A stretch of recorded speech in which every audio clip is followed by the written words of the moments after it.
Salve, gente, tudo bem? Como é que vocês estão? Vamos para o segundo podcast do dia, resumo esportivo da Copa do Mundo. Antes de mais nada, deixar os créditos aqui a ESPN.com, o site onde a gente está fazendo essa cobertura da Copa do Mundo. Então, eu sempre esqueço de deixar o crédito de início. Hoje eu lembrei, então deixar os créditos da ESPN e, aliás, agradecer porque a gente acompanha todas as estatísticas, os números aqui muito mais fácil, facilita a nossa vida, já tem a tabela aqui do lado, né? A gráfica facilita muito, por isso que eu escolhi o site da ESPN. E se ontem a gente teve o melhor dia de Copa do Mundo, um dia com muitos gols, tirando o jogo de Itália e Argentina, que foi um bom jogo, apesar de um gol só, esse foi o dia dos frangos, talvez. O dia dos frangos. O da Nova Zelândia, eu não sei se não dá para. Eu não vou ser injusto, eu não vou dizer que foi um frango, mas talvez para muitos goleiros que olham o lance e que analisam o lance, eles vão dizer que não foi um frango, mas foi uma falha. Esse gol do primeiro gol da Colômbia, primeiro gol não, o segundo gol da Colômbia foi um frango dos mais categóricos, assim, né? Aquele na liturgia da palavra, frango, frangaço da goleira sul-coreana, a gloriosa Yoon Gel, né? Não sei se é a pronúncia correta, eu peço perdão aqui também. Qualquer tipo de erro, a gente se esforça aqui, tá? A gente se esforça na tentativa, aqui com muito respeito e na tentativa. Tivemos a Colômbia, seleção sul-americana, fazendo bonito, 2-0, primeiro gol de pênalti da Usme, da Catalina Usme, um pênalti inquestionável, né? Esse tipo de lance é um lance muito infeliz da zagueira da Coreia do Sul, onde ela não tá, ela não, a bola bate no braço dela, mas não é intencional, né? Ela tá ali na jogada, a bola, um chute, um arremate ao gol, e a bola acaba batendo no braço. Não tava com o braço aberto, não tava com o braço projetado, mas é aquele famoso lance que a bola ia em direção ao gol. E se a bola não bate no braço dela, para mim iria ao gol. Ia ser o gol da Colômbia, ser o primeiro gol da Colômbia, punida com cartão amarelo, e a Catalina Usme abre o placar. E pouquíssimo tempo depois, a Linda Caicedo, né, muito jovem, eu acho que é uma das jogadoras, atletas mais jovens a fazer gol. Eu vi alguma estatística em algum lugar que ela é a jogadora mais jovem a fazer um gol de fora da área. Ela chutou de muito longe, o chute não foi forte, foi cheio de efeito, é verdade. Deixar os créditos aqui, porque foi um chute cheio de veneno. Mas a gloriosa, a Young Gel, ela simplesmente ela espalma para dentro do gol. A defesa relativamente, assim, num primeiro lance, para quem é goleiro é um lance tranquilo, né? É um lance tranquilo. Ela dá um soco com as duas mãos, tentando socar para frente, mas é aí que eu falo, aí é o chute da Caicedo, né? A bola faz muito efeito e ao bater nas mãos da goleira, nos punhos da goleira, ela faz o efeito contrário e vai em direção ao gol. E acaba tomando um frangaço, né? Mas é o que eu falei. É aquele frango, aquele famoso frango mesmo, que segue o folclore e a liturgia do futebol mundial.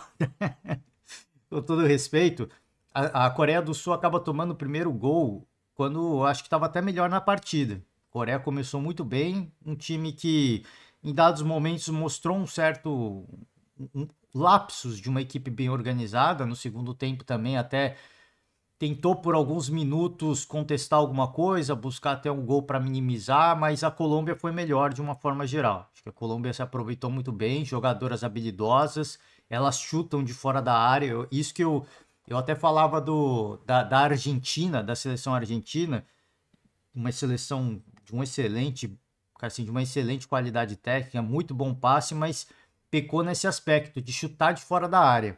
E a Colômbia tem essa característica, tá? A centroavante, é Ramírez o nome dela? Ramírez. Cara, é muito alta, muito forte e ela é veloz. Teve um lance que ela disparou, ela deu uma arrancada. Cara, não tinha como segurar, né? É um trem. É um trem. Boa jogadora também. Gostei da seleção colombiana. Coreia do Sul, a goleira da Coreia do Sul, depois que tomou o frangaço, acabou o jogo para ela. Porque ela estava totalmente insegura. Qualquer chute era era um desespero. Era um desespero. E a festa das torcidas. a festa das torcidas. Já no início do jogo, nos hinos nacionais, já deu para ver a torcida marcando presença. Tanto a torcida colombiana, muitas camisas amarelas, quanto a torcida da Coreia. Muitos torcedores coreanos ali marcando presença. Quando uma equipe tinha a bola, muito grito, muita torcida apoiando. Quando a outra equipe pegava a bola, também bastante mobilização do torcedor. Então gostei de ver, o público marcou presença legal, os públicos estão marcando presença e apoiando suas seleções. Mas a Colômbia é muito mais time, né? Vamos combinar, muito mais time. Não se equipara às melhores ainda, tá? Ainda não dá para dizer que dá para se equiparar uma Alemanha ou as principais seleções do Mundial. Mas é uma boa equipe, uma equipe que eu acho que pode complicar sim. A Coreia não contestou muita coisa, teve os seus lances de perigo e eu acho que teve a Pérez, goleira colombiana, teve que fazer uma grande defesa, talvez. Mas fora isso, foi um jogo relativamente tranquilo para a Colômbia. Foi um clima de amistoso, até pareceu em dados momentos até num clima de amistoso. O grupo era o último jogo da primeira rodada de jogos, né? Último jogo dessa primeira rodada de jogos, agora começa a segunda bateria de jogos e a Alemanha lidera tranquilo, né? Marcou 6 gols em cima do Marrocos, a Colômbia mais uma vitoriosa, segunda colocada pelo saldo de gols, também com 3 pontos, e aí Coreia, seguida de Marrocos, o grupo tá aqui do lado, tá? Vamos pro segundo jogo do dia, eu comentava até esse jogo quando eu tava gravando o primeiro podcast do dia, tava no finalzinho dessa partida, e eu acho que a Nova Zelândia, né, uma das anfitriãs, seleção neozelandesa, junto com a Austrália, eu acho que perdeu a grande chance da sua classificação aqui, porque não era nem uma questão de ganhar, de vencer, era uma questão de empatar. A Nova Zelândia conseguiu um grande resultado para cima da Noruega, isso foi exaltado a rodo na imprensa esportiva, que a Noruega era a grande favorita desse grupo. A Noruega era disparadamente a grande favorita desse grupo, era tida como a seleção mais forte, mais poderosa, se classificaria em primeiro para muitos analistas, e a verdade é que a Suíça lidera e a Noruega é a última do grupo. Mas a Noruega encara Filipinas na última rodada, e eu acho que não tem qualquer chance para Filipinas contra a Noruega. Não há qualquer tipo de chance contra a Noruega, porque o gol que a gloriosa Esson, né?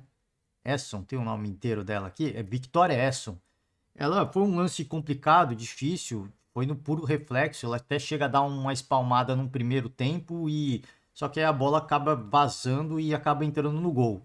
Não acho que foi um frango, foi uma falha grave, mas não acho que foi um frango. A atleta, a Sarah Bolden, que fez o gol, eu só tava dando Nova Zelândia no jogo. A verdade é essa, só tava dando Nova Zelândia no jogo e talvez na primeira escapada da seleção filipina, elas conseguem chegar no gol, cabeceia absolutamente livre, bela cabeçada, muito forte, a qualidade da cabeçada, a gente sempre tem que deixar o crédito, mas a goleira falhou, não digo falhou de forma épica, mas falhou. E aí seguiu a tônica do jogo, só deu Nova Zelândia.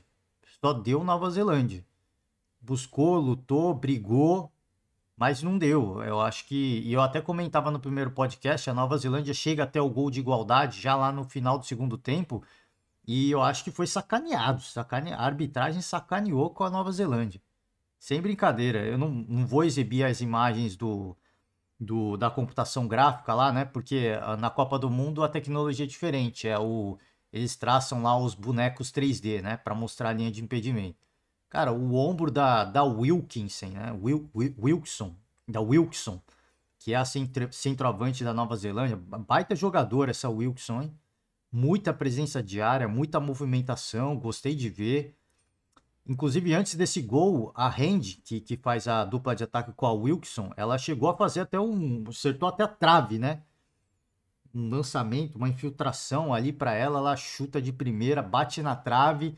E é aquela partida que você olhava e falava, cara, não vai sair o gol, até que sai o gol da Nova Zelândia, né? Um lançamento para Wilkinson, Wilkinson, que aí é dado posição de impedimento, ela arranca pelo lado esquerdo, parece que ela vai cruzar, ela prende a bola para em cima da linha de fundo, e em cima da linha de fundo, ela puxa para trás, cruza para Hand, a Jaque Hand, que cabeceia livre e faz o gol. Essa tecnologia, agora vamos falar da tecnologia. Ela minimiza muitas ambiguidades. Ela minimiza muitas ambiguidades, porque a gente fica olhando o futebol brasileiro e é traçado aquelas linhas numa imagem pixelada. Imagem extremamente pixelada, a gente não dá para... Você olha, eu não tenho convicção. Eles traçam uma linha azul e uma linha vermelha, eu não tenho a convicção que os caras têm para fazer aquelas linhas e dar um impedimento ou não.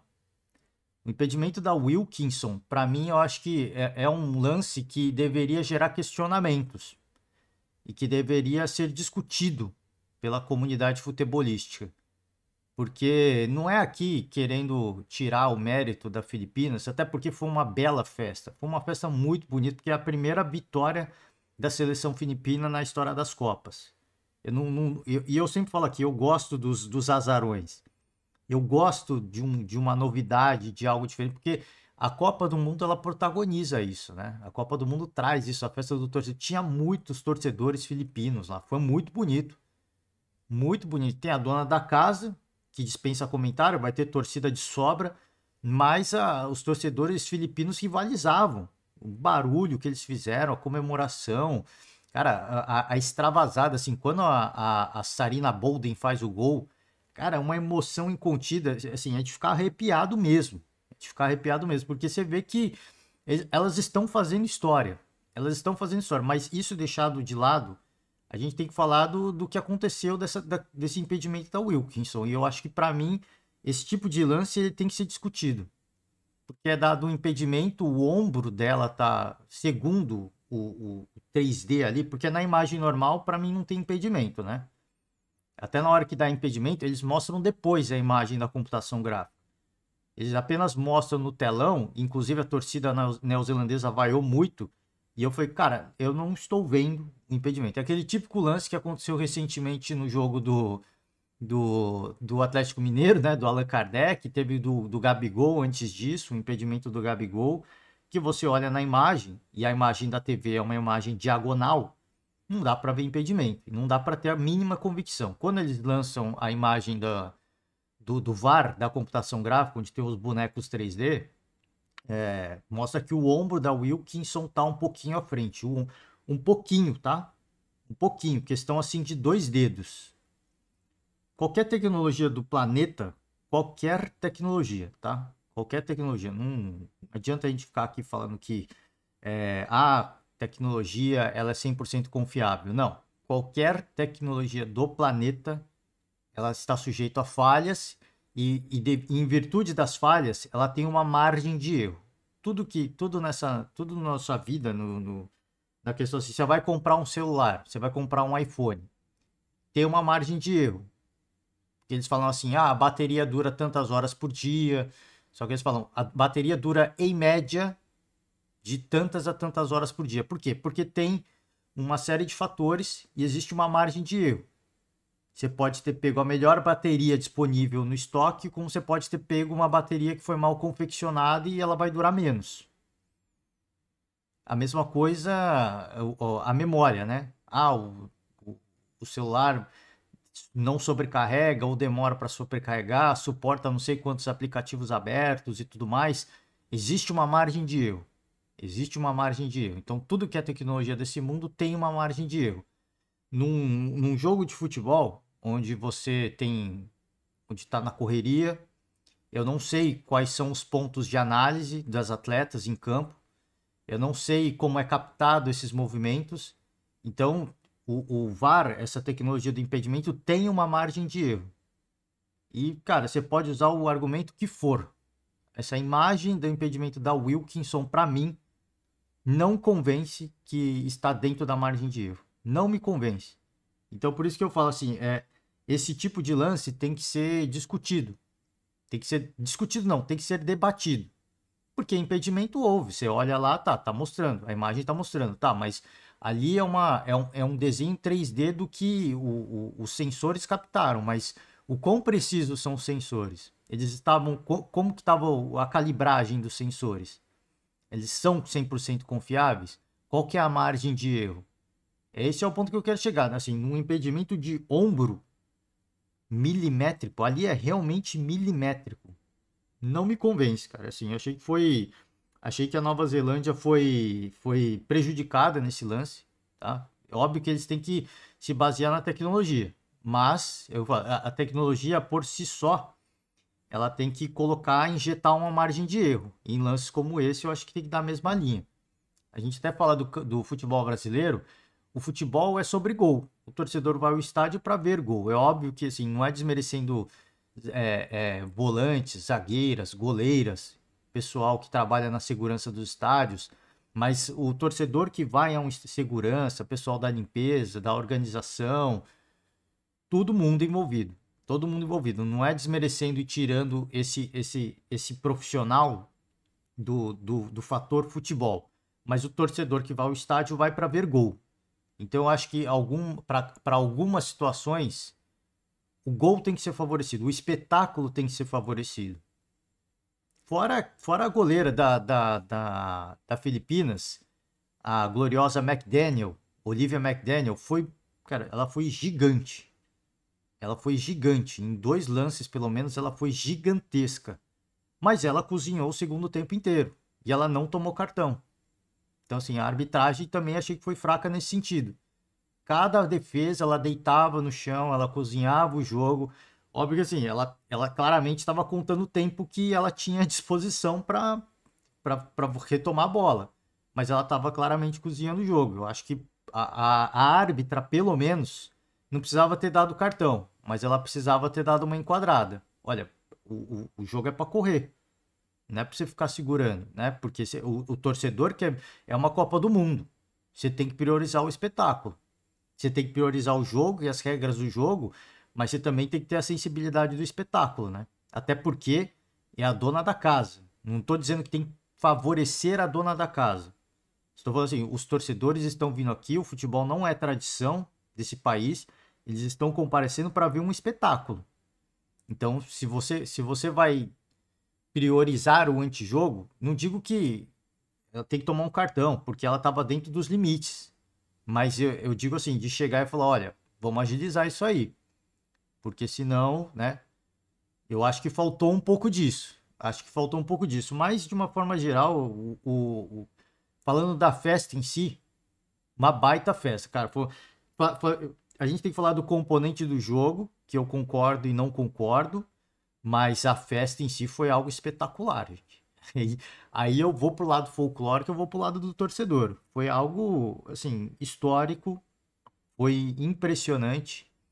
E o gol da Sarina Bolden é o que eu falei. Quando você vê o gol, você fica arrepiado. E quando acaba o jogo, você fica arrepiado. Assim, você o olho chega a encher de lágrima. Porque a festa que elas fazem, assim, é uma emoção, assim, de uma assim, é genuíno, né? Assim, é de uma pureza, assim, que elas fizeram história. Elas simplesmente escreveram a história da seleção filipina na história das Copas do Mundo. Primeira vitória, entra ali no bolo, empata com a Nova Zelândia. E como eu falei, eu acho que a grande chance da Nova Zelândia era essa partida. Porque agora, diante de uma Suíça, é muito difícil a Nova Zelândia vencer. Talvez conseguir empatar. Pelo que a gente tem visto das duas equipes, eu acho que muito provavelmente deve ser um empate. Isso se a goleira neozelandesa der uma força, né? Porque depois que ela tomou aquele gol ali, ela cometeu umas lambanças também de saída de bola ali que foi por muito pouco. Mas fora isso, acho muito difícil a Nova Zelândia vencer a Suíça. Então, o melhor resultado, de repente, seria o empate. Chegaria a 4 pontos, a Suíça se classificaria. Não tem por que brigar por uma vitória a todo custo, porque o empate já dá à Suíça a liderança do grupo. Não precisa de muito mais, né? E não é uma questão de... A Copa do Mundo não é uma questão de... o melhor classificado geral. Não, não tem isso na Copa do Mundo, né? É o primeiro de um grupo e o segundo de outro grupo que já está definido quais são os grupos que vão se enfrentar, né? Então, não tem por que sair desvairadamente buscando a vitória. Imagino que esse jogo dá para empatar, mas a Noruega, para mim, vai vencer a Filipinas e vai vencer bem. Pelo que a gente viu já dessa segunda partida da Noruega contra a Suíça, a gente vai chegar lá. Um jogo muito melhor, muito diferente do que foi o jogo contra a Nova Zelândia. Ali eu realmente acho que aquele tiroteio que aconteceu próximo ao hotel delas pesou muito. Pesou muito no estado psicológico das atletas e elas não conseguiram praticar um bom futebol. Contra a Suíça foi muito diferente, foi uma outra pegada, um time com uma outra característica, muito mais organizado, errando muito ainda está errando muito, mas você percebe uma evolução. Eu acho que o primeiro jogo foi um jogo tenso de se ambientar, segundo jogo já ambientada melhor, mais entrosadas, mais confiante no seu futebol, diante de uma Filipinas que é um adversário bem fraco. Eu imagino que a Noruega ganha e não apenas por um gol. E aí no saldo de gols eu acho que a Noruega tira a Nova Zelândia. Então a Nova Zelândia precisa buscar a vitória contra a Suíça, mas a Suíça também não vai permitir, porque uma derrota pode deixar até a Suíça fora. Acho que foi a grande chance, tá? Vai ter que torcer muito para Filipinas aprontar alguma coisa ali, pelo menos o empate. E aí o empate ficaria, de repente, ficaria de bom tamanho, não sei. Esse grupo vai ficar embolado, tá? Pode ficar embolado porque todo mundo pode se classificar ainda e todo mundo eventualmente pode ficar de fora. Em virtude de uma combinação de resultados, até a Suíça pode ficar de fora, né? Pode acontecer também. Então, uma boa partida da Nova Zelândia. Gostei de ver o volume, é uma seleção bem ajeitada, né? Bem ajeitada. E eu gosto muito dessa Wilkinson. Gostei muito da Wilkinson, né? Ela fez o gol ali. O primeiro jogo contra a Noruega não foi um grande jogo, mas nessa partida deu para ver mais dessa centroavante, né? Muito alta, presença de área, veloz, bastante, assim, uma boa movimentação, se apresenta, não se esconde do jogo. Gostei demais, eu acho que vai ser um jogo bem interessante contra a Suíça, mas um jogo perigoso, porque se vai para o ataque contra a Suíça, aí é o que a seleção suíça vai querer, né?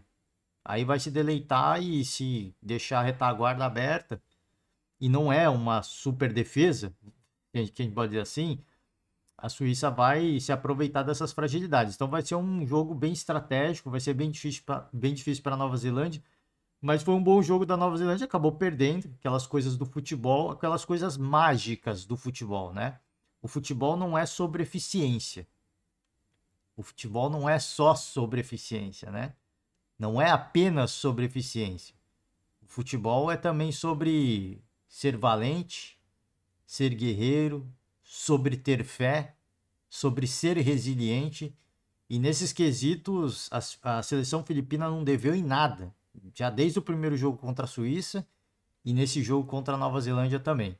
Festa muito bonita do torcedor. Convido a você a ver. Se você não viu o jogo, convido a você pelo menos a ver a festa do torcedor. É algo absolutamente espetacular. É aquele algo sublime do esporte. É aquela coisa que a gente costuma ver em todas as Copas do Mundo e é aquele fator mágico, né? Ser o brilho nos olhos do torcedor, a comemoração, a festa. Para eles não importa mais o que vai acontecer, porque a história já foi feita.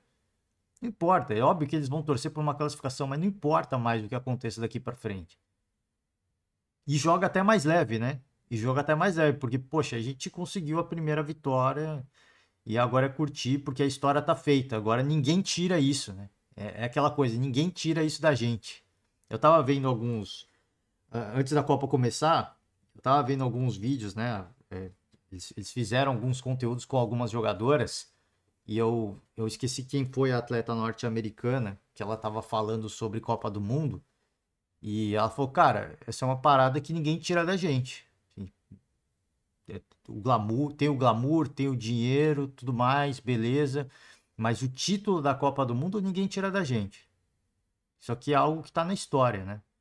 Então é isso que o feito dessas jogadoras filipinas tá na história das Copas, né? Tá marcado na história das Copas. Muito legal, festa muito bonita. Mas eu, como eu falei, tem a festa e tem o lado técnico. Achei que, deixa minha opinião aí sobre o impedimento, tá? O gol da Nova Zelândia. Mas enfim, vamos de Suíça e Noruega, porque como eu antecipei, um jogo muito diferente da Noruega. Tá? Aqui tá até Norway e Noruega. Norway é Noruega em inglês. Mas, vamos embora. Deixa eu ver se tem o nome da jogadora aqui. Número 14. Cadê ela? É 14, se eu não me engano. Eu esqueci o nome dela. E eu também não anotei. É a 15, eu acho, né? Eu acho que é a 15. É ela, será? Não, acho que não é a 15, não. Se eu não me engano, ela é a 14. Não tá aqui o nome dela, não tá na relação, né? Ela aqueceu, eu peço perdão aqui que eu não tomei nota. Ela chegou a aquecer, entrou com a equipe dentro de campo e tudo mais. E pouco antes da partida começar, as câmeras mostraram ela indo pro vestiário. Não sei o que aconteceu. Não sei se ela foi no vestiário porque ela estava pé da vida por uma escolha da treinadora. Não sei se ela estava indisposta. Eu vi durante a transmissão até eu procurei e eu vi alguns lugares falando que ela não estava se sentindo bem. Não sei o que de fato aconteceu. Foi um desfalque naquele momento, mas a substituta, que é a Roman Hogg, ela fez um belo jogo, hein? Fez um belo jogo. As principais chances da seleção norueguesa foram com ela. A goleira suíça, a Thalmann, né? Teve que fazer pelo menos umas 3 grandes defesas, hein? Pelo menos 3 grandes defesas, bolas muito traiçoeiras, uma seleção diferente. Primeiro tempo foi. Não teve grandes lances na partida. Se a gente olhar aqui, por exemplo, a Noruega, 15 chutes, 5 em direção ao gol. Esses 15 chutes, pelo menos metade, não foram assim. Tem estatísticas que você olha e fala, pô, não sei se foi. A mesma 8 da Suíça. Não sei se foi tudo isso, não. Aí vai daquilo lá do que você considera chute, né? Do que você considera. Porque tem lance que vai para fora do estádio, tem lance que passa 10 metros do gol. Isso para mim não é chute, né? Vamos combinar. E tem lance que passa assim, pô, 5 metros da trave. Isso aqui para mim não é chute, mas é computado, né?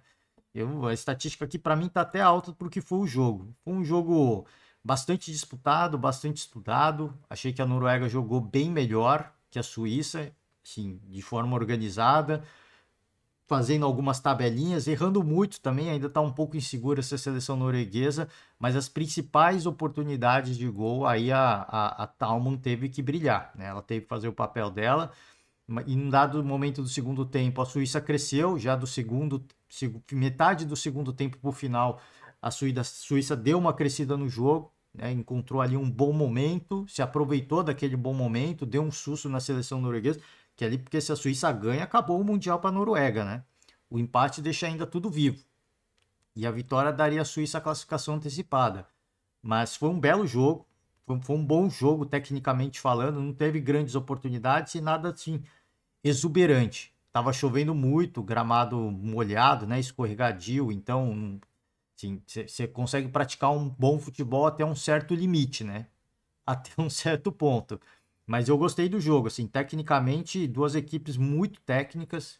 Antes da bola rolar e antes do Mundial começar, eram tidos como as duas seleções favoritas nesse grupo, né?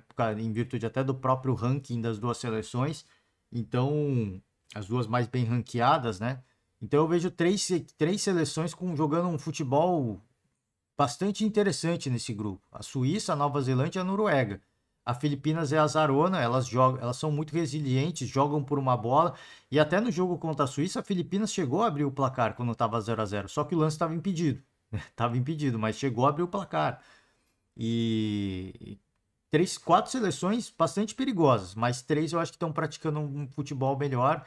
Imagino que contra a Filipinas a Noruega vai jogar muito melhor, né? Aí eu acho que vai ser coisa de 2-0 para cima. Eu acho que vai ser. Eu acho que tem todo lado folclórico, o torcedor vai comparecer, vai participar, deve deixar o apoio para Filipinas, mas eu acho que aí chega num teto, né?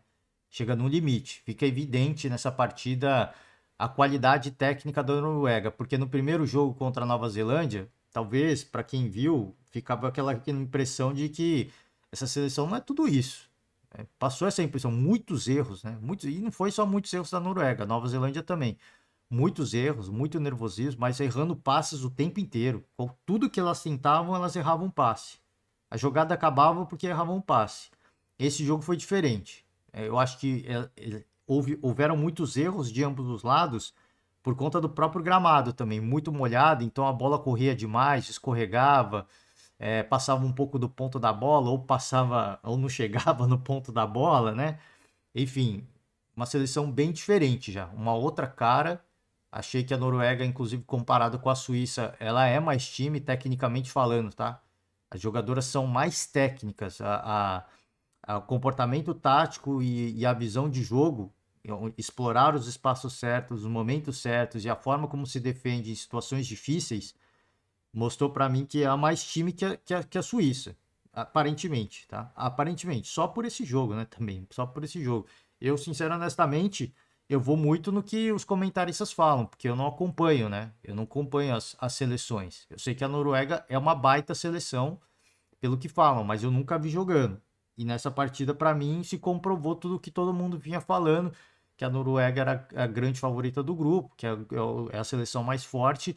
E nesse jogo, apesar de muitos erros, a gente já viu uma cara diferente. E na terceira partida, eu tenho certeza que a gente vai ver uma evolução gigantesca dessa seleção. E vamos ver, cara. Mas como eu estava falando, né? Antes, quando eu falava de Nova Zelândia e Filipinas, o futebol não é só sobre lógica. O futebol também tem um componente que a gente não consegue medir, e esse componente, ele entra dentro de campo. Ele entra dentro de campo. Vai muito além da lógica, vai muito além do bom futebol, vai muito além de ter os melhores jogadores. Eu falei no primeiro podcast até do jogo entre Coritiba e Fluminense. No papel, o Fluminense é muito mais time. O trabalho do Diniz do Fluminense muito mais longevo. A lógica é que o Fluminense fosse jogar melhor e até vencer. Mas na prática, aí o futebol não tem explicação, né? Tem tantos componentes que entram dentro de campo, se tá chovendo, se tá ventando, o torcedor que tá apoiando, o torcedor que vaia, porque a vaia tira a confiança do adversário. Então a torcida pode ser um elemento, pode ser o fator X na última partida da Filipinas contra a Noruega, tá? Gente, é isso. O dia do Mundial foi esse. Tá? A gente segue acompanhando. Você que está acompanhando a gente aí, muito obrigado. Deixa uma moral pra gente aí depois, mas faço o convite sempre. Sempre faço o convite. Deixar os créditos da ESPN mais uma vez. E sempre faço convite. Você que está se perguntando como é que tá o Mundial, se vale a pena assistir, vale a pena, hein? Vale a pena. A gente tá vendo. Tem jogos que tem alguns adversários, algumas seleções que tecnicamente são de um nível realmente muito baixo. Mas isso acontece no Mundial masculino também, gente. Não adianta vocês falar, time fraco, meia boca, no futebol masculino, você acha. E na Copa do Mundo, dos Estados Unidos, com mais seleções, você pode esperar que vai ter jogo que vai sangrar os olhos de assistir, né? Que vai. Mas é como eu falei, eu gosto da festa do torcedor. Quando o jogo é ruim, o torcedor ele faz o jogo ter sentido, na minha opinião. E se você está se perguntando se vale a pena, tá valendo muito a pena. A festa da torcida tá muito bonita, tá muito legal. Eu tô gostando bastante e me surpreendendo também. Pelo menos o próximo jogo da seleção brasileira, eu acho que é mandatório você assistir. Porque a primeira exibição da seleção foi algo, assim, extra classe, né? Foi algo extra classe. Encerro a conta por hoje. Muito obrigado. Deixa uma moral pra gente aí. Um forte abraço. E amanhã a gente tá de volta. Tchau.